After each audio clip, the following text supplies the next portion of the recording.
जन भागीदारी के अध्यक्ष का चयन हुआ, उसी के निमित्त ये कार्यक्रम, बड़ा गरिमापूर्ण कार्यक्रम, लंबा समय हुआ, लगभग 4 साल के बाद ये नियुक्ति हुई। सम्मानीय पीडी राठौर जी यहां अध्यक्ष के रूप में, जन भागीदारी के अध्यक्ष के रूप में आए। वैसे अहिरवार जी अध्यक्षता कर रहे हैं और वो जानते हैं कि इस जिले में जितने कॉलेज खुले उनसे हमारा सबका पारिवारिक नाता रहा। क्यों, आप सोचते होंगे ऐसा क्यों कह रहे हैं? बहुत सामान्य बात है। मेरी मदर गर्ल्स डिग्री कॉलेज में लगभग 40 साल सर्विस करी हुई है। जब वो वहां नगर निगम, नगर पालिका का हुआ करता था उस जमाने से, जो पहला कॉलेज था टाउन हॉल पे, बस स्टैंड के नजदीक, आपने देखा हो, उसमें मेरे समझ में अभी 14-15 हजार से ऊपर छात्र अभी भी होंगे। समाज में बड़ा परिवर्तन हुआ। इस जिले में 95-96 है, मतलब 95-96 में खुला है और पहले 83 में खुला। शिक्षा में बड़ा परिवर्तन आया है। यहां दिखाई भी पड़ रहा है कि बच्चियों की संख्या ज्यादा है और बच्चों की संख्या कम है। ये समाज में परिवर्तन का बोधक है। दूर कहीं सुदूर सेसई साजी रामपुरा कहीं की कोई बच्ची यहां निश्चित रूप से, या धवौली मंजिला यहां की कोई बच्ची यहां आई होगी और पढ़ रही होगी। वो जमाना चला गया कि लोग अप्रोच के कारण नहीं पढ़ पाते थे। आज इस संस्था में भी 3000 लगभग छात्र हैं। एजुकेशन में इस देश में लगातार परिवर्तन आया है, बड़ा बड़ा परिवर्तन आया है, इसमें कोई दो मत नहीं। समाज का जो क्रीमी लेयर है, बड़ा तबका है, उनके बच्चे माइग्रेट करके पूना, बंबई, दिल्ली या विदेश कहीं भी पढ़ते हैं। और गरीब गुरुओं और दूसरे लोगों को जो गांव से दूर से आते हैं, वो यहां शिक्षा ग्रहण करते हैं।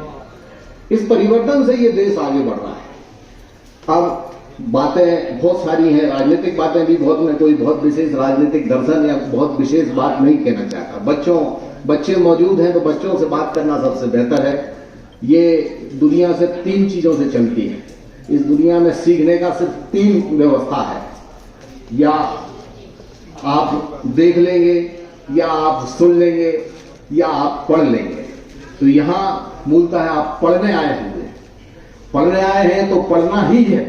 ये मान के चलिए कि आपको पढ़ना है। जितना आप पढ़ाई में मेहनत करेंगे, जितनी ताकत लगाएंगे, उतना जीवन में आगे जाएंगे। आपके बच्चे, आपके समाज को बनाने का काम आपका सबसे अच्छा होगा।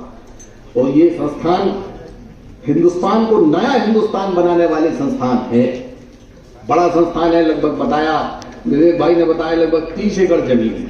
और अब तो बाईपास भी यहीं से निकल रहा है। निश्चित रूप से ये और ज्यादा नजदीक हो जाएगा रोड के। सुंदर से सुंदर संस्थान बने, अच्छा एकेडमिक व्यवस्था हो, पढ़ाई की व्यवस्था बेहतर से बेहतर हो, लोग दूसरी एक्टिविटीज में भाग लें।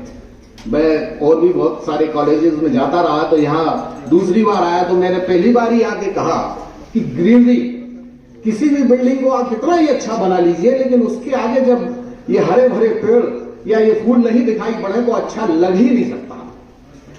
पूर्व के जो प्राचार्य रहे हो, या अहिरवार साहब है, या जो भी स्टाफ है, इस कॉलेज को ग्रीन करने का कोशिश किया है। और पीडी राठौर जी की भी इसमें इंटरेस्ट रहता है कि कैसे ये बंडा ग्रीन हो। तो ये कॉलेज पीडी राठौर जी के नेतृत्व में निश्चित रूप से ग्रीन कॉलेज बनेगा, इसमें कोई कमी नहीं रहेगी, मेरा ऐसा विश्वास है। जो पूरे बंडा में झाड़ लगा रहे हो, वो यहाँ तो झाड़ लगाएंगे ही लगाएंगे। उनके रहते आप बच्चों के झाड़, एक एक झाड़ आपके नाम से रहेगा। इतना बड़ा प्रांगण है। काम की गुंजाइश बहुत है समाज में, करने वालों की कमी है। पीडी भाई एक्टिव आदमी है, करने वाले आदमी है और जुझारू भी है। काम करने में जुझारूपन की भी बहुत आवश्यकता है, वो गुण भी उनमें मौजूद है। मैं इस मंच से उनको धन्यवाद देता हूं कि वो ये काम करेंगे। आपके नेतृत्व में ये प्रांगण विकसित होगा। बच्चों से कहना चाहता हूं कि ये बात सही है कि ये बात आई कि बंडा वहां से दूर पड़ता है, बड़ा चौराहे से आना दूर पड़ता है। समस्या है, इसमें कोई दो मत नहीं। लेकिन ये सरकार स्कूलों में बच्चियों को साइकिल तो दे ही रही। वो दिन भी दूर नहीं कि इन बच्चियों को स्कूटी की भी बात होगी। हर हाल में ये बात होगी कि कभी न कभी वो दिन आएगा कि स्कूटी देने की बात होगी, और वो दिन जल्दी से जल्दी आएगा। ये राजनीतिक लोग ये काम करते हैं तो ये काम करेंगे, बच्चियों को आने जाने की व्यवस्था ठीक होगी, पढ़ाई की व्यवस्था, जहां तक एकेडमिक बात है तो अच्छा शिक्षण प्रांगण से ज्यादा विकसित करता है बच्चों को।